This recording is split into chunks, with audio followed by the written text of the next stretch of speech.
Power point presentation Chandrababu గారు ఈ మధ్యన ఇస్తున్నారు, గుర్తుంది కదా, స్క్రీన్ పెట్టి అందులో ప్లే చేస్తూ ఇటట్లో. అది వాస్తవంగా జగన్మోహన్ రెడ్డి అసెంబ్లీలో ఆ విధానాన్ని అవలంబించాడు. ఇప్పుడు అది చంద్రబాబు గారు విడిగా వేరియస్ ప్లేసెస్లో పెడుతున్నారు. మళ్ళీ జగన్మోహన్ రెడ్డి అయితే ఆ పవర్ పాయింట్ ప్రజెంటేషన్ మీదనే ఎక్కువ కాన్సన్ట్రేషన్ ఉంది.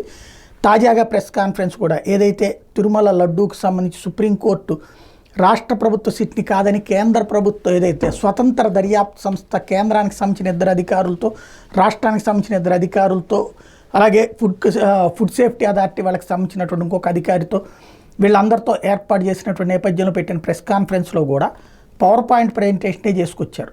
నాడు ఈవో మాట్లాడింది ఏంటి, వెజిటబుల్ ఫ్యాట్ అని. ఆ తర్వాత చంద్రబాబు నాయుడు ఎన్డీఏ మీటింగ్లో మాట్లాడింది ఏంటి, అవి 2 ప్లే చేయించారు. ఆ తర్వాత మళ్ళీ ఈవో మాట్లాడింది ఏంటి, అవి తిప్పి పంపించినటువంటి ఇంగ్లీష్ బైట్. ఆ తర్వాత మళ్ళీ చంద్రబాబు నాయుడు లేదు 4 ట్యాంకులు కలిపామని చెప్పినటువంటిది, వీటిని ప్రజెంట్ చేశారు. ఆ తర్వాత ఈ వ్యవహారాలన్నిటి మీద విరక్తి చెందినటువంటి సుప్రీంకోర్టు కలపలేదు అన్నటువంటి వ్యాఖ్యల్ని, లడ్డూలో కలిసినట్టు ఎక్కడ ఉంది, అక్కడ కలవలేదని ఉంది కదా అన్నటువంటి పాయింట్ని మెన్షన్ చేసుకొస్తూ, అదే సందర్భంలో రాజకీయాలు ఇందులోకి తీసుకురావద్దని చేసినటువంటి వ్యాఖ్యలకు సంబంధించినటువంటి తీర్పు కాపీని కూడా అక్కడ ప్రజెంట్ చేసి చూపించుకొచ్చారు.